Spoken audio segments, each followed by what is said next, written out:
companheira, reapresentamos, que ela já esteve aqui, Deusimar, o filme que é do Grupo Espírita Bezerra de Menezes, lá em Vargem Pequena, Vargem Grande fica depois. Então a nossa irmã veio com carinho, com dedicação, fazer um estudo evangélico. Então vamos envolvê-la com as nossas melhores vibrações para que ela se sinta em casa.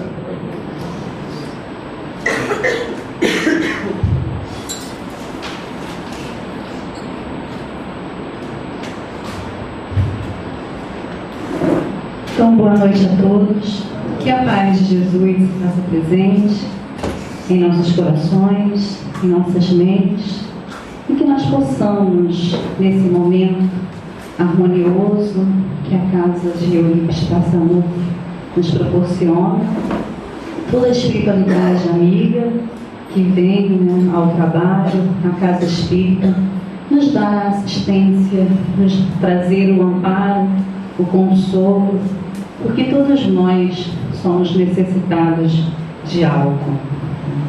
Então, desde já eu agradeço o carinho dos dirigentes dos dois planos e que nós possamos passar esses minutos envolvidos com as bênçãos de nosso Senhor, de nosso Mestre Jesus. Hoje nós vamos conversar um pouquinho sobre amor e vida em família. Nós observamos que estamos passando por períodos muito difíceis dentro do nosso lar, nesse cadinho que a espiritualidade chama, que é o núcleo familiar. E não há mais nada importante para nós aqui na Terra do que esse cuidado que temos uns para com os outros. Por isso Jesus nos falou que devemos amar uns aos outros como Ele nos ama. E o primeiro a quem nós devemos esse amor, quando Ele fala que devemos amar a Deus sobre todas as coisas e ao próximo como a ti mesmo. E qual é o meu próximo? Não é aquele que se encontra distante, em outro país, em outra cidade. Esse é muito fácil nós amarmos, porque eles não nos apontam o tempo todo. Difícil é amar aquele que está dentro do nosso lar. E por que estar dentro do nosso lar? Ninguém cai de paraquedas. Por mais que nós, muitas vezes falamos aos nossos pais, eu não pedi você como minha mãe. Outro dia, numa conversa entre eu e meu filho, eu tenho um filho de 11 anos e uma que está prestes a vir novamente a este mundo de provas e expiações, passando para a regeneração. Sabemos que a regeneração começou com Jesus, mas de tanto falar na regeneração, hoje nós já acreditamos que estamos realmente nessa fase de regeneração. E se nós observarmos direitinho, se tivermos bons olhos, bons ouvidos, nós estamos passando realmente por essa transição. E aí o meu filho, naquela conversa que a mãe é chata, e eu falei, eu não queria ter você como mãe, eu queria ter fulana como mãe. E a fulana estava do meu lado, que era uma amiga, você não sabe o que está falando. Eu falei, você queria sim, filho, você pediu, implorou para que eu fosse sua mãe. Então eu deveria estar com muita pressa, mãe. Logo eu tenho uma resposta, com 11 anos. Então, por mais que pensemos dessa forma, não é verdade. Existe toda uma programação, todo um planejamento, todo um porquê, um grupo afinado. E quando a gente fala de afinidade, não somente os bons, e sim aqueles mais né, que trazem dificuldades também são afins, né? Então nós observamos dentro do nosso lar que não somos todos iguais, que não pensamos todos iguais, porque somos espíritos individuais, né? Somos espíritos que trazemos bagagens e conhecimentos, sabedoria diferentes uns dos outros. Uns vêm aprimorar aquele lar, outros vêm aprender dentro daquele núcleo familiar, e assim é uma troca. Então nós estamos dentro desse, entre quatro paredes, né, de um teto familiar, não por coincidências, não por acaso, e sim por um grupo realmente de reajustamento. O Gilberto estava falando há pouco tempo da questão da mediunidade, que a gente tem duas opções. Se a primeira falharmos, nós voltaremos numa segunda, e aí eu lembrei, falei comigo, eu falhei na primeira, então foi na segunda. Então você vai nascer médio e nascer lá no sertão do Piauí. Não foi muito fácil, mas, e essa questão da mediunidade, nós estávamos conversando há poucos dias, estudando, até em relação de família mesmo, e aí eu falei, uma pessoa não entendeu muito bem, que eu falei, gente, ser médium é ser mãe. Aí todos ficaram assim, porque ser mãe é renunciar. Você já começa a renunciar assim, né? Você já começa a se olhar e ficar cansada, né? É azia o tempo todo, é dor aqui, é dor acolá, e é uma coisa constante. Não estou falando, pelo amor de Deus, as mulheres que ainda não têm, né, seus filhos tenham, não há coisa melhor, esse sentimento e essa sensação, esse momento, por mais que tenham as dificuldades. Mas é como o Chico falava, que nós deveríamos observar as roseiras. A rosa, ela é linda, mas ela é cheia de espinhos. E o médium também, para ser um médium bom, para que ele seja um trabalhador disciplinado, ele também precisa renunciar a muitas coisas. Então, nós vamos começar primeiro com uma mensagem de Emmanuel, do livro Ideal Espírita, que ele fala em casa. E aí nós vamos, nessa leitura, observar quem somos e quem são aqueles que se encontram dentro de nosso lar. Ninguém foge à lei da reencarnação. Ninguém foge, é fato. Ontem atraiçoamos a confiança de um companheiro, induzindo-o à derrocada moral. Hoje, guardamos na condição do parente difícil que nos pede sacrifício incessante. Emmanuel começa a falar do parente difícil. E o que nós muitas vezes dizemos? Que parente não faz parte da família. Cunhado, sogra, né? Primos, não faz parte da família. E faz parte sim. Então ele fala que muitas das vezes, né, nós atraiçoamos a confiança destes companheiros que hoje se encontram dentro do nosso lar como parentes difíceis. Ontem abandonamos a jovem que nos amava, inclinando-a ao mergulho na lagoa do vício. Hoje temos-la de volta por filha incompreensiva, necessitada do nosso amor. É aquela filha ou aquele filho que nós ontem, como fala Emmanuel, inclinamos, levamos essa pessoa ao vício. Ontem colocamos o orgulho e a vaidade no peito de um irmão que nos seguia os exemplos menos felizes.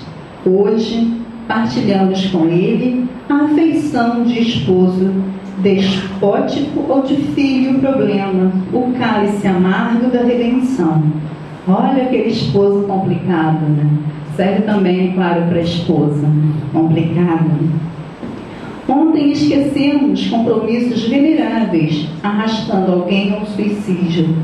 Hoje, reencontramos esse mesmo alguém na pessoa de um filhinho portador de moléstia irreversível, tutelando-lhe à custa de lágrimas o trabalho de reajuste. Ontem, abandonamos a companheira inexperiente, amiga de todo auxílio, situando nas garras da delinquência.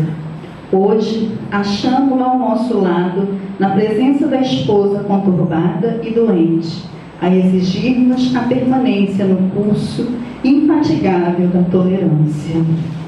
Aqui ele fala primeiro do esposo, segundo da esposa.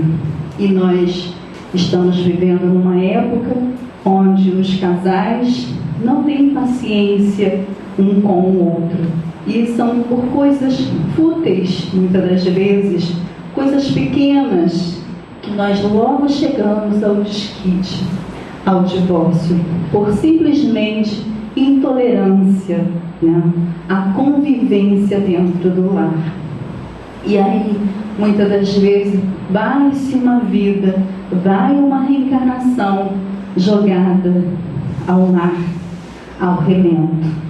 E quando existe nesse lar filhos, então, aí a coisa é muito mais séria, né? Porque muitos casais se separam antes desse compromisso de receber em seus lares o filho.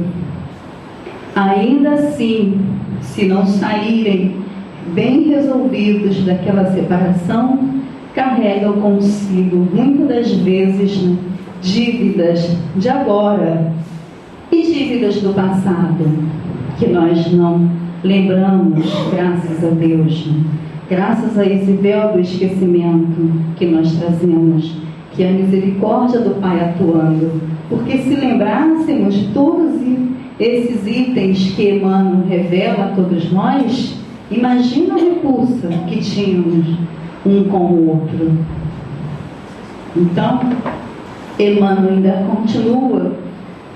Ontem, dilaceramos a alma sensível de pais afetuosos e devotados, sangrando-lhes o espírito a punhaladas de ingratidão.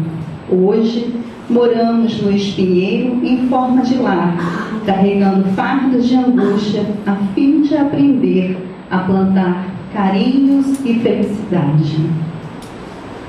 Que o Gilberto também comentou na questão do Livro dos Espíritos, da mensagem que nós recebemos ao entrar na casa de Eurípides Bassanufo, que é a questão da felicidade. Não podemos ser felizes nesse momento. Jesus já falara sobre isso. Por que não podemos ser felizes? Porque não há ser humano que possa ser feliz e, ao mesmo tempo, ver ao seu lado um outro sofrendo, infeliz. Não se compraz, a não ser aquelas pessoas doentes da alma, que se sentem felizes ao ver, ou então se sentem satisfeitos em sentir a infelicidade do seu irmão. Aí já é um outro comportamento do ser humano. Hoje, à frente de toda a dificuldade, de toda a prova, abençoa sempre e faze o melhor que possas. Ajuda aos que te partilham a experiência. Ora pelos que te perseguem. Sorria para os que te ferem e desculpa todos aqueles que te injuriam.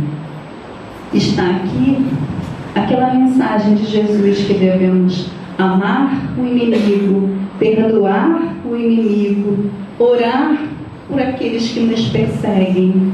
E muitas das vezes esse inimigo se encontra nesse momento junto de nós como um filho querido, aquele filho complicado, aquele filho que nos traz tristezas, mas que nós em momento nenhum deixamos de amar, porque é assim ou assado. que às vezes nós criticamos muito a educação, né? Porque educar não é fácil. É tanto que eles não chegam, né, com uma bula, devia trazer, né? Trazer bem escrito como proceder.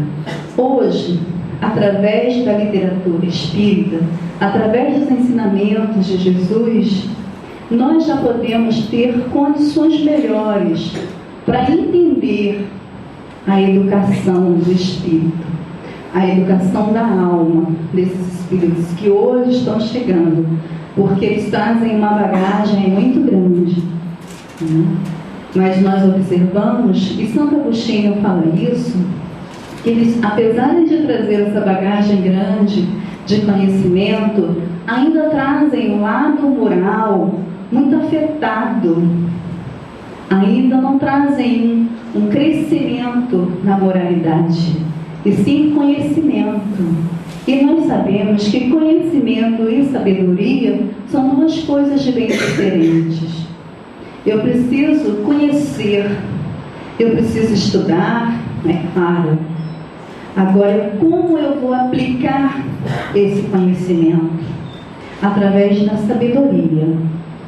A gente vê os sábios, e há uma diferença muito grande daquela pessoa que conhece.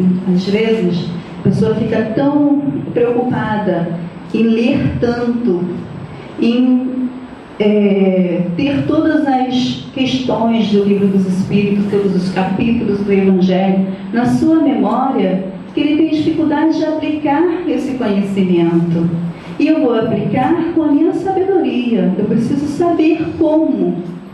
E é na prática que eu vou descobrindo essa aplicação desse conhecimento. Então, a humildade é a chave de nossa libertação, continua Emmanuel. E sejam quais sejam os teus obstáculos na família, é preciso conhecer que toda a construção moral do reino de Deus perante o mundo começa nos alicerces invisíveis da luta em casa. Então, tudo começa dentro do lar. Por isso que nós estamos vivendo esse momento difícil nos lares. São pais matando os filhos, são filhos matando os pais, matando irmãos, brigando, e aquela desarmonia toda. E como? E como proceder dentro de um lar? Hoje nós observamos que a droga entrou no nosso lar. E como tirar de dentro de casa? Porque hoje é raro ter uma família que não viva esse momento. E a coisa que mais nós tememos, mais nós temos medo, é dessa convivência e desse fantasma dentro do nosso lar, que são os vícios, né? E nós observamos que esses vícios, se nós não alertarmos os nossos filhos, é muito fácil, porque é muito visível aos nossos olhos, e é algo que chama a atenção dos jovens. E nós observamos as crianças hoje, 11, 12 anos, já entrando nesse caminho que muitas vezes não tem volta, e dilacera todo um lar. Acaba muitas das vezes com o pai, com a mãe se separando, porque não sabem conduzir os seus filhos. E não é fácil, por mais que nós falamos que seja que a gente vê muito no atendimento fraterno, né? É fácil eu falar como você procede, como você tem que fazer com o seu filho. Agora vivencia isso dentro de tua casa. Não é fácil, gente. Não é fácil. Então, esse amor em vida e família, no item 2 do livro de Neo Lúcio, Jesus no Lar, Jesus começa a falar sobre Pedro, sobre a questão, né, da família e a sua importância. E a sogra de Pedro é interessante, né? Que começa com a sogra de Pedro. Por que será que começou com a sogra, né? Até lá naquela época, Pedro já reclamava de sua sogra. E ele preocupado, né? De como lidar com a sogra. E todos nós, por que nós implicamos tanto com a sogra? Por quê, gente? Se é aquela pessoa que é a mãe, né, daquele ser que nós amamos, por que implicar tanto com a sogra? Porque existe ali uma competição, né, um ciúme, um egoísmo, aquele sentimento de posse. E aí, mãe e filho, então, é onde mais há discussões, né? Porque o filho é algo interessante, que o filho ele sempre tende a se aproximar mais da mãe. E isso é explicável, né? O filho está sempre colado à mãe.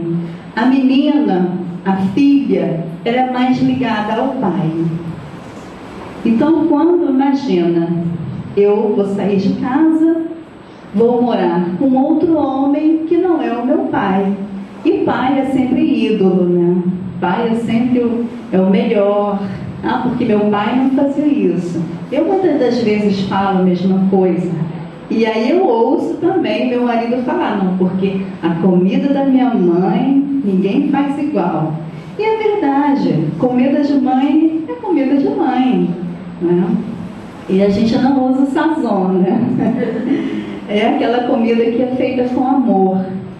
Então há essa tendência, essa afinidade de meninos para com a mãe e meninas para com o pai.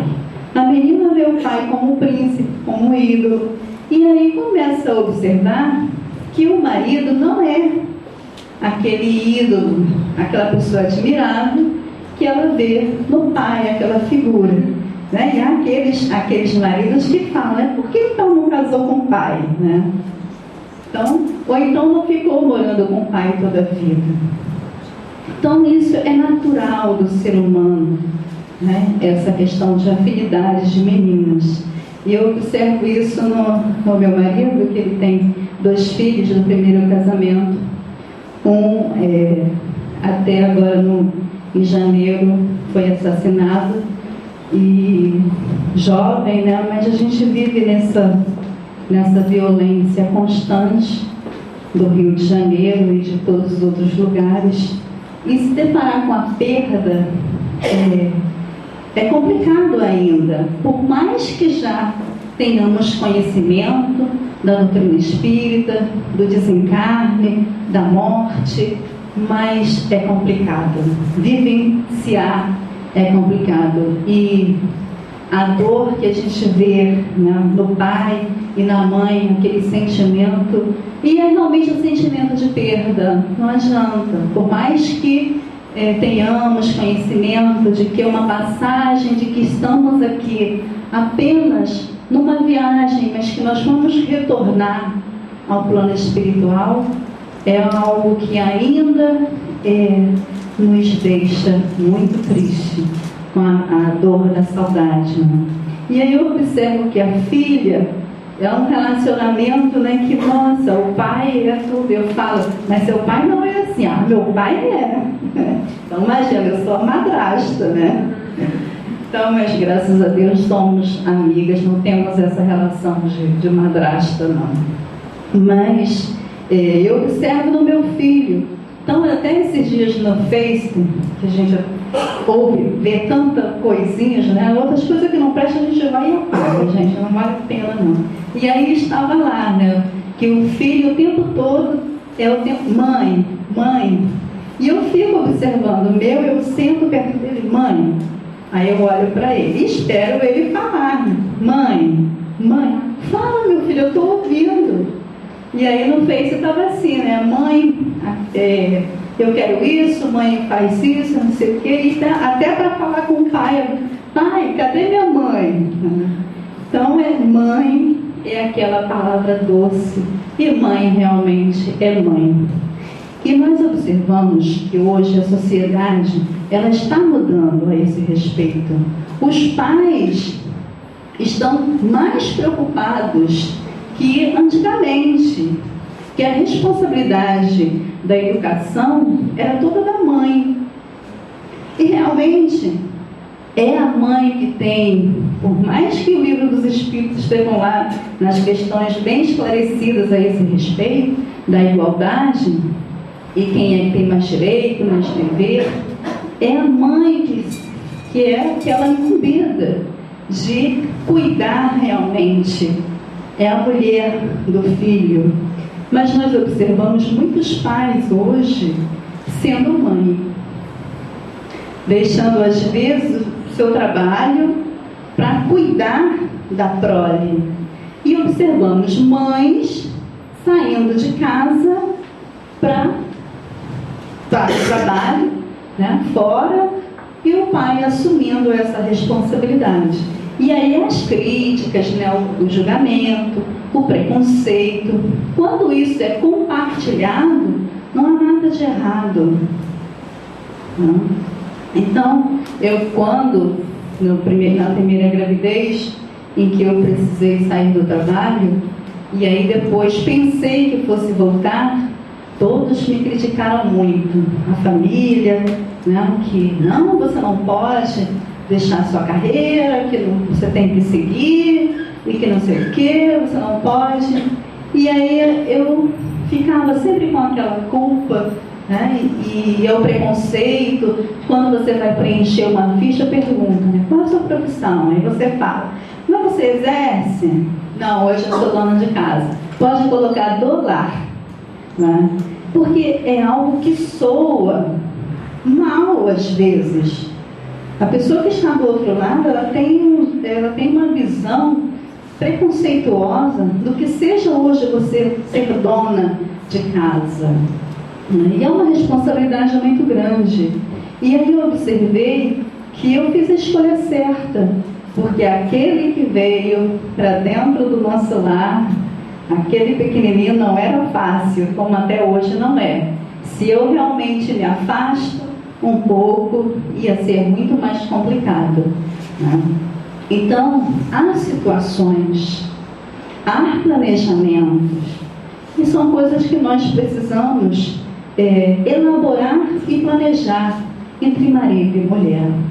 Então, Pedro, com essa preocupação, né, Jesus conversa com a sogra dele. No primeiro culto cristão do lar, a sogra de Pedro pergunta ao mestre: Senhor, afinal de contas, que vem a ser a nossa vida no lar? Então Jesus responde: iniciamos a tarefa entre flores para encontrarmos depois pesada colheita de espinhos. E não é assim? Quando começamos, tudo é maravilhoso. Mas aí nós vamos aprendendo a lidar, aprendendo a ver os defeitos um do outro. E como nós observamos os defeitos? Como nós escolhemos viver infeliz? Por que nós não buscamos ver as qualidades? O que o outro faz por você? E sim os defeitos. No começo é a promessa de paz de Jesus e compreensão. Depois surgem pedras e dissabores. O berço doméstico é a primeira escola do homem e o primeiro templo da alma, diz Jesus a Pedro. O lar é a escola da alma, o templo onde a sabedoria divina nos habilita. O lar é o curso ligeiro para a fraternidade que desfrutaremos da vida eterna. Então, Jesus é bem claro quando ele responde aqui à sogra de Pedro e a Pedro qual a importância de nós nascermos no meio familiar e qual a responsabilidade que nós temos. Então, Jesus é o nosso modelo até hoje e será sempre para todos nós cristãos. Por que nós buscamos outros seres? Né? É a moda, é seguir conceitos que hoje a sociedade né? O social nos chama e nos coloca em prova. Você tem que estar sempre com a roupa tal, você tem que estar sempre com um carro tal, que é para você estar na linha. Por que nós não seguimos Jesus? Por que nós não buscamos trilhar esses caminhos? Porque nós nos esforçamos para cumprir com essas regrinhas que a sociedade nos pede. E por que é tão difícil seguir as pegadas do Mestre? Porque Jesus, ele veio nos falar de coisas simples da alma. Ele não veio trazer coisas novas, porque nós já conhecíamos. Então ele veio simplificar. Por isso ele disse lá no primeiro capítulo do Evangelho: eu não vim destruir a lei, eu vim modificar, trazer. Ele reduziu todos aqueles 10 mandamentos e simplificou em amar a Deus sobre todas as coisas e ao próximo como a ti mesmo.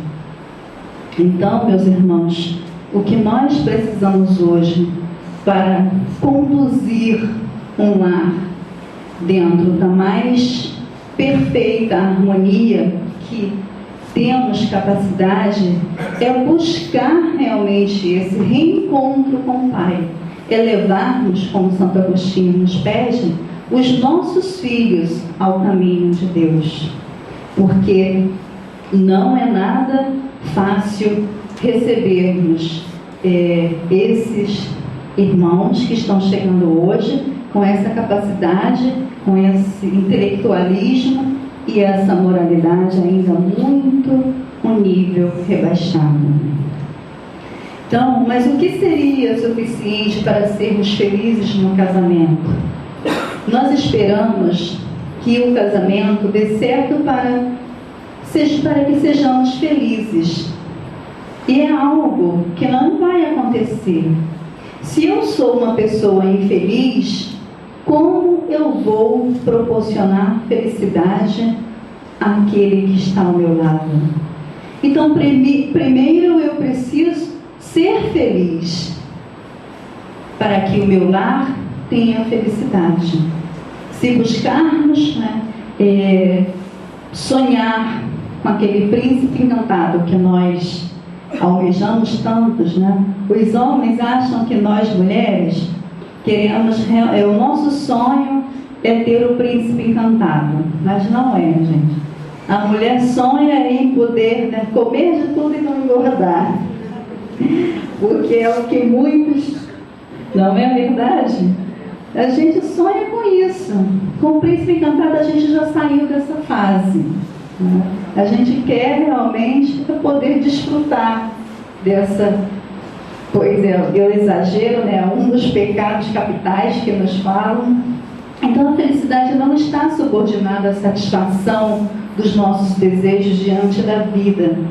Basta observar a lição de Jesus, quando ele nos fala fazer ao semelhante o bem que desejamos que ele nos faça. Tem uma historinha do Simonetti que ele nos conta. O Simonetti, bom, que ele traz sempre umas histórias para ilustrar o que ele, a sua compreensão dos seus ensinamentos, né, dos seus estudos que ele traz às casas espíritas. Então, uma vez ele contou que o marido admitiu à esposa que vinha sendo muito egoísta para com ela e que o amor familiar havia sido obscurecido por sua insensibilidade. Olha que nós vamos nos deparar também na mesma situação dentro do nosso lar. Não que vivessem mal, mas poderiam melhorar muito o relacionamento afetivo se não ligasse a televisão no canal de seu interesse, né? Aquela hora do futebol que a mulher detesta, né? Mas eu não, lá em casa eu vejo mais futebol do que o marido. Eu gosto de assistir futebol. Então ele refletiu todas aquelas situações que eles estavam vivendo há muitos e muitos anos. Ele percebeu que estava agindo mal para com a esposa. e resolveu então fazer uma experiência. Durante as férias de 2 semanas em que estariam juntos na praia, faria tudo para ser um marido e um pai carinhoso. Logo de saída, beijou a esposa e disse: esse suéter amarelo fica muito bem em você. Nós mulheres gostamos de um elogio. Quem não gosta? Os homens também gostam. Por mais que tenham aquela forma, né, aquele orgulho, mas eles também gostam, não gostam, Gilberto? Essa camisa está muito bonita, a Marlene falou, né? Então a gente gosta, a gente se sente bem. Nós estamos sendo observados. Então, ele fez aquele elogio, né? Falou que o suéter dela estava muito bonito e observou até na cor, né? Que às vezes a gente corta cabelo, pinta cabelo, faz mexe de tudo que é cor e o marido não vê, né? Entra e sai e não observa. Então ela, feliz e surpresa, né? A esposa suspirou, falou: ó, querido, você reparou? Né? E ele saiu feliz.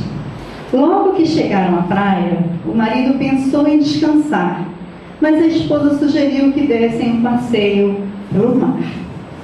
Ia recusar, mas lembrou da promessa. Foi com ela enquanto as crianças brincavam. No dia seguinte, a esposa lhe convidou para visitar o Museu das Conchas.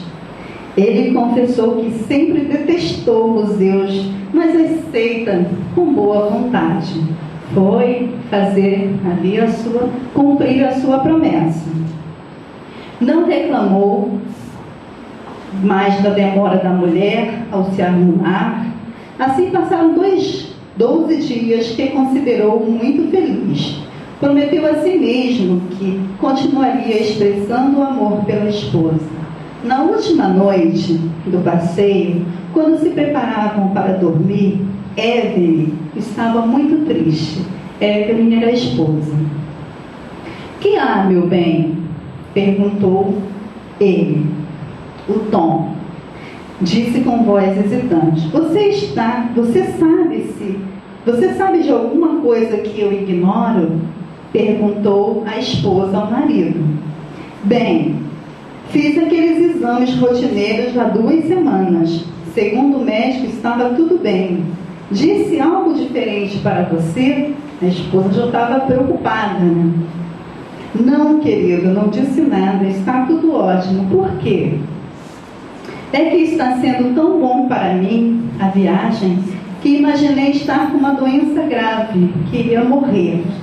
Olha que coisa, gente. Onde nós chegamos? Apenas um elogio ele fez, né? Foi ao passeio, ao museu, à praia, brincou com as crianças, com os filhos, coisas simples da vida. E ela pensou que estava com uma doença grave, que ia morrer. Então, quantas vezes nós nos sentimos assim? Quantas vezes nós queremos um carinho apenas, né? E aí nós deixamos passar. Eu falo com meu marido que gosta de pescar, né? Aí quando arrumamos a mala para a viagem, ele já está arrumando a mala de pescaria. Meu Deus, é esse mês que os peixes vão tirar férias, porque ele vai pescar e não traz um peixe. Eu falo: amor, você tem que... Não, você não pode falar que está saindo de férias e que vai pescar, porque eles já sabem, eles também tiram férias. Então, são coisas, né? E aí a gente fica, eu falei, eu não tolero muito sol. Apesar de ter nascido no Piauí, não tenho muita tolerância, né, com o sol. E ele fica horas e horas lá com aquela vara, né, e joga e volta e nada. Peixes invisíveis, todos desencarnados, né?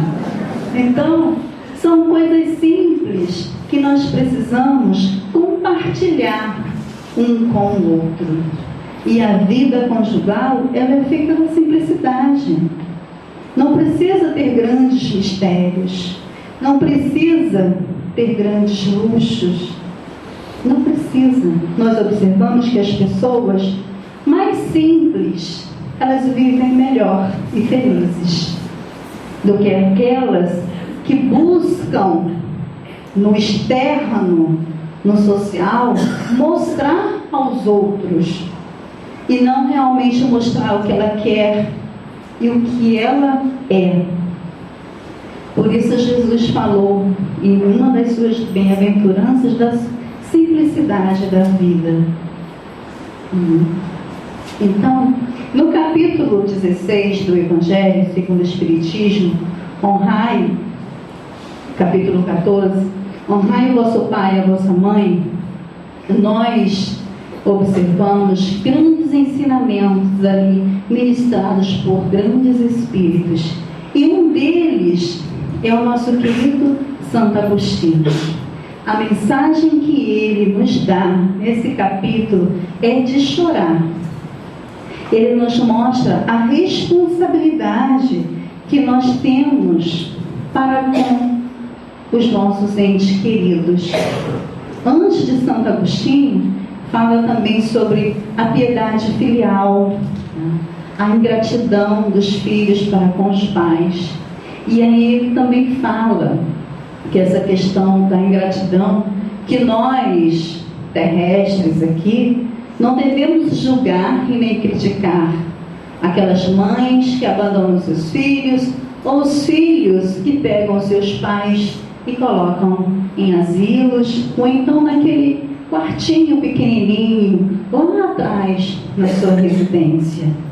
Ele diz que cabe a isso somente a Deus julgar. Nós não. Então, ele nos fala, Santo Agostinho, vamos ver aqui, que eu coloquei, e ele fala diretamente aos espíritas. Por que será que ele fala diretamente aos espíritas?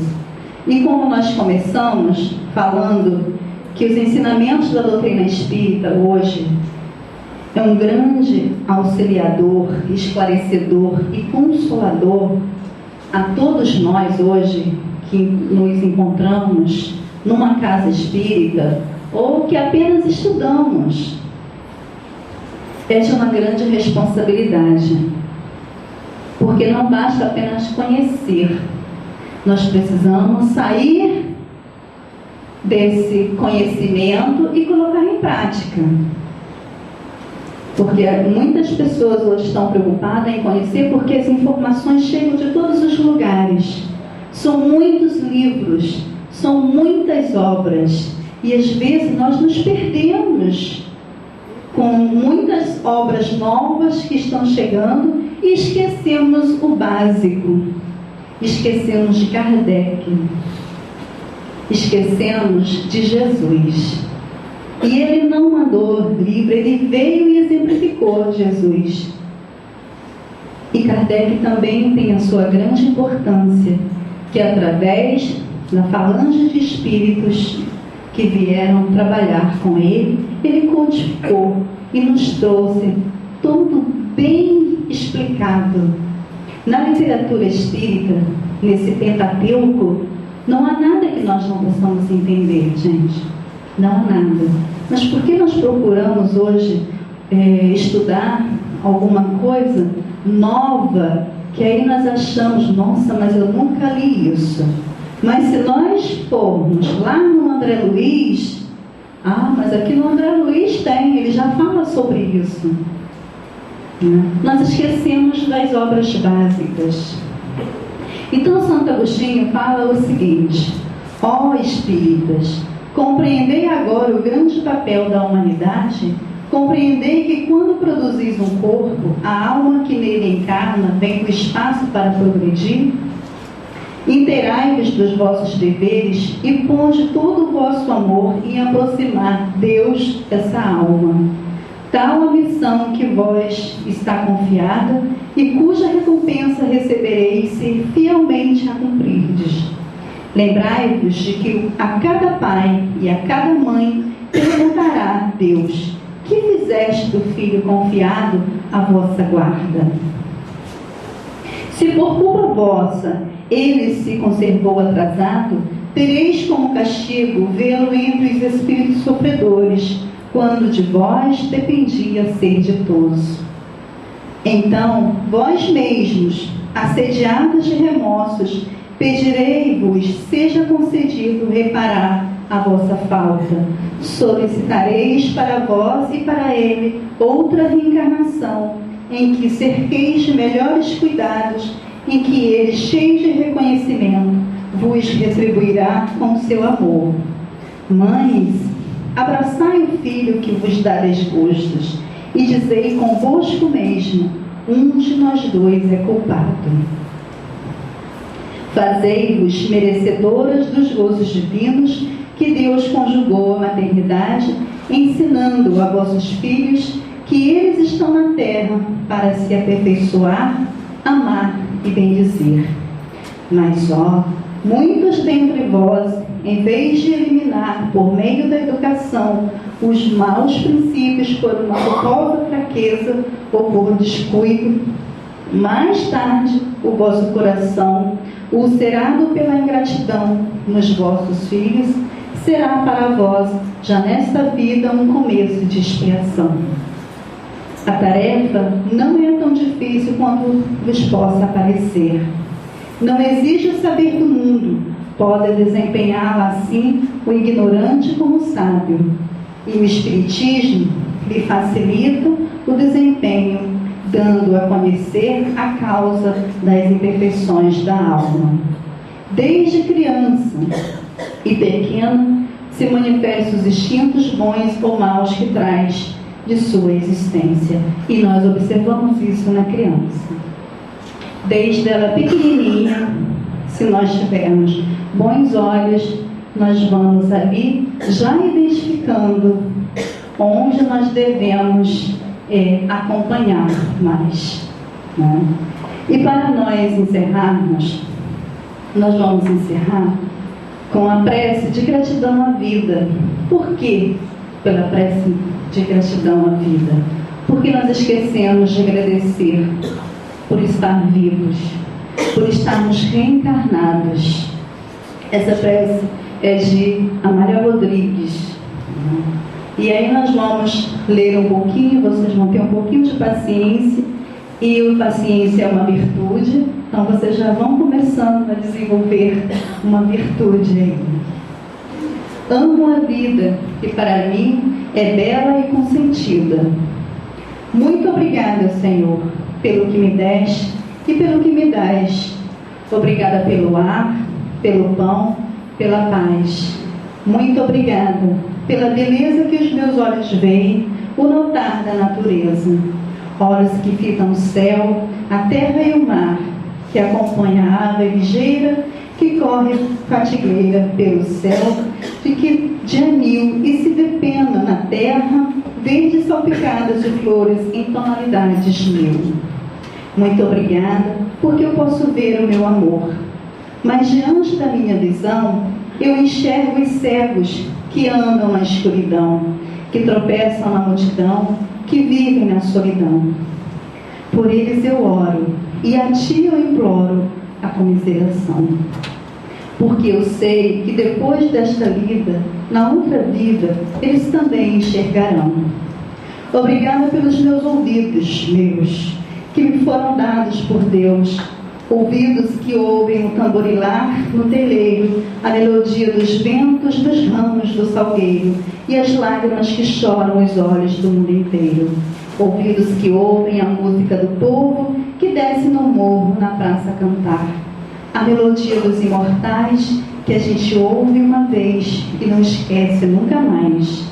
A voz melodiosa, canora, melancólica e a dor que geme, que chora no coração do mundo inteiro.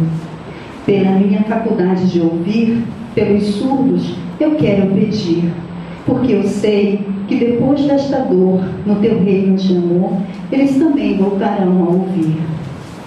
Muito obrigada, Senhor, pela minha voz, pela sua voz, pela voz que ama, que canta, que ensina, que alfabetiza, que ilumina, que legisla, que cauteia o céu, que o teu nome profere com sentido de emoção. Diante da minha melodia, eu quero rogar pelos que sofrem afasia. Eles não cantam de noite e não falam de dia. Oro por eles, porque eu sei que depois desta prova, na vida nova, eles também cantarão. Obrigada pelas minhas mãos, mãos que aram, mãos que semeiam, mãos que libertam da amargura, mãos que apertam mãos de solidariedade, de caridade, mãos que acenam a deuses, mãos de cirurgias, de psicografias, de poesias, mãos de sinfonia, pelas mãos que atendem a velhice na dor, no desamor, pelas mãos que no seio embalam o corpo dos filhos alheios, sem receios, pelos pés que levam a andar sem reclamar. Muito obrigada, Senhor, porque eu posso caminhar. Diante do meu corpo perfeito, eu te quero louvar, porque eu vejo na terra aleijados, amputados, marcados, infelizes, paralisados, que eu posso bailar. Eu oro por eles, porque eu sei que depois desta expiação, na outra reencarnação, eles também bailarão. Muito obrigada, por fim, pelo meu lar. É tão maravilhoso ter um lar, mas não é importante se este lar é uma mansão, ou uma tapera, ou um ninho, ou um gravato de dor, ou se está numa favela, ou é um bangalô. Seja lá o que for, mas que dentro dele exista a figura do amor. Amor de mãe, de pai, de mulher, de marido, de filho, de irmão, ou a presença de um amigo, alguém que me dê a mão, pelo menos a companhia de um cão, porque é tão triste viver na solidão. Mas se eu ninguém tiver para amar, nem um teto para me agasalhar, nem uma cama para repousar, nem aí eu reclamarei, nem maldirei, pelo contrário, eu cantarei. Obrigada, Senhor, porque nasci. Obrigada, porque creio em Ti. Pelo Teu amor, obrigada, Senhor. Então, que nós possamos refletir nessa mensagem de Amália Rodrigues e agradecer a cada existência e lembrar que essa não é a nossa primeira e nem será a nossa última vez aqui nessa terra, e saber que seremos merecedores dessa terra, desse novo porvir, se fizermos o que Jesus nos pede, que sejamos pacíficos e brandos, para que possamos assim herdar uma terra de paz, de compreensão e de amor. E que nós, antes do nosso repouso, nosso retorno ao dormir, que não esqueçamos nunca de agradecer pela vida e por todos aqueles que nos rodeiam, e sem esquecer também daqueles lares que estão passando as dificuldades, onde quantas mães choram em porta de delegacias, de presídios, sentindo a saudade e a dor de um ente querido, de um filho amado. Então, que Eurípides Barçanufo possa nos abraçar nessa noite de hoje. E mais uma vez eu agradeço pela oportunidade de trabalho e agradeço aos dirigentes encarnados e desencarnados. Muita paz.